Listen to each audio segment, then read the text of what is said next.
A lot of people think incontinence is just an inevitable fate after turning 60, like there's no choice but to wear diapers for the rest of your life.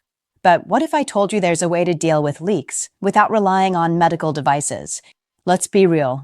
Many people over 60 start cutting back on activities, even turning down invitations from friends or family just because they're scared of leaks in public.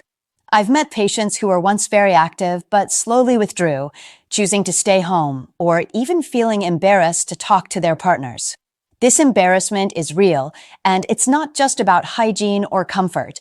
It impacts self-confidence and marital relationships too. Often, intimacy declines and communication becomes awkward. Furthermore, many wonder, is incontinence really an inseparable part of aging? The truth is, there are so many factors that can cause this condition, but unfortunately, most people just accept it without ever digging deeper.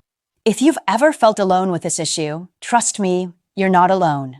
The question is it really just about age, or are there things we can control if we recognize them early enough? We often think incontinence is just a natural part of getting older, but in reality, the causes are much more complex than just age. I want you to know that there are many factors that can contribute to this issue. For instance, prostate surgery in men can affect bladder control. Weakening of the pelvic floor muscles in both men and women is a key factor that's often overlooked. Then there's prostate issues like BPH, nerve problems due to stroke, diabetes, Parkinson's, or dementia, and even seemingly minor urinary tract infections can trigger incontinence symptoms. Don't forget the side effects of certain medications and problems like bladder stones or chronic constipation that can make things worse. So, if you or your family have experienced these symptoms, it's important not to just blame age. There are always other possibilities that need to be evaluated, and most of them can actually be managed with the right approach. This is crucial to emphasize because too many people end up resigning themselves to their condition without ever knowing there are other factors that can be improved. With such a variety of causes, the question is there really no natural way to help, or have we just not tried it the right way? Let's talk about the next step that's often underestimated: physical exercise, specifically for the pelvic floor muscles. Many people don't know that pelvic exercises, commonly known as Kegels, aren't just for women. They're also very beneficial for men, especially those who've had prostate surgery. These exercises help strengthen the muscles directly involved in holding and releasing urine. Regular Kegel exercises can greatly help you regain control over your bladder. But of course, the training doesn't stop there. Bladder training, or practicing holding your pee at specific intervals, can increase bladder capacity and help your brain rebuild better control patterns. There are also exercises like pelvic tilts and bridges that strengthen your core and pelvic muscles, giving extra support to your bladder. If you're looking for gentler alternatives, practices like Tai Chi, specialized yoga, or even biofeedback therapy might be options. All these methods have one main goal: to rebuild the strength and coordination of your pelvic muscles so you're not just resigned to the symptoms of incontinence. But what if you've been consistently exercising and still not seeing improvement? There might be another often overlooked factor. Now, let's talk about something often underestimated but has a big impact: diet. Many people don't realize that what you consume daily can affect how well your bladder functions. For example, getting enough fiber from whole grains, vegetables, and fruits is not only good for digestion, but also crucial for preventing constipation. Why is this relevant? Because prolonged constipation can add pressure to your bladder and worsen incontinence symptoms. I also often recommend patients pay attention to their intake of magnesium and vitamin D from almonds, bananas, yogurt, or fish, since these nutrients help relax smooth muscles, including those in the bladder. Moreover, don't underestimate the importance of drinking water.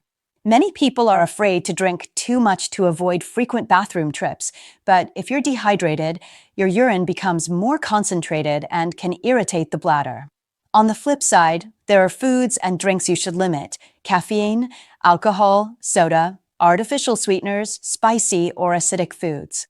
All these can trigger your bladder to become more active and worsen symptoms. So, if you've been trying to improve your diet, but the symptoms still pop up occasionally, don't lose hope. There might be daily habits you're overlooking that play a significant role in your bladder control. Besides exercise and diet, let's look at daily habits that are often ignored but have a huge impact on bladder control. One common issue I see is the habit of holding in urine for too long or going to the bathroom too frequently without a clear pattern. Bladder training with a regular bathroom schedule can help train the bladder to be more disciplined and less easily triggered. Weight also plays a big role. Many studies show that losing weight can significantly reduce pressure on the bladder and pelvic muscles.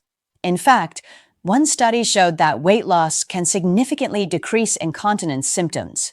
On the other hand, the habit of suddenly lifting heavy weights can increase intra-abdominal pressure and worsen leak complaints. So, if you've been exercising, improving your diet, but the symptoms still come and go, try evaluating your daily habits.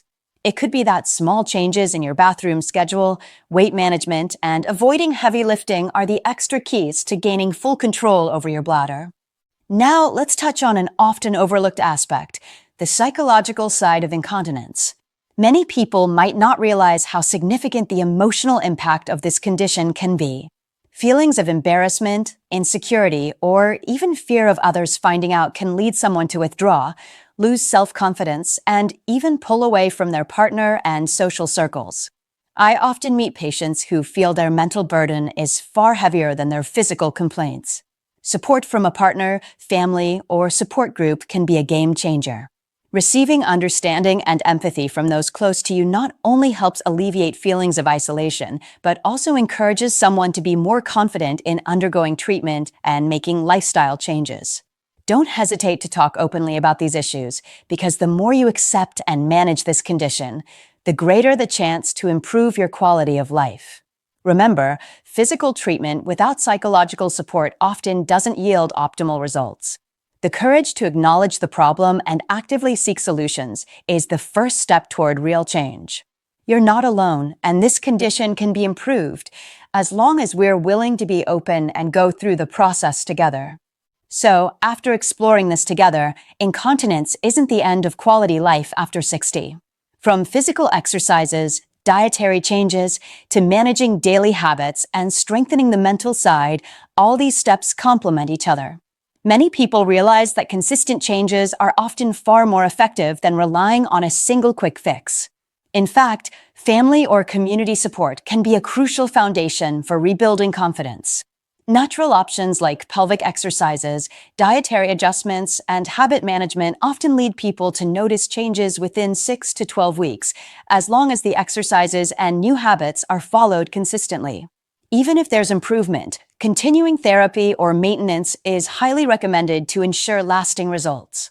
However, if there's no significant improvement in 3 months, it's important to consult a doctor to consider medical therapy or further interventions.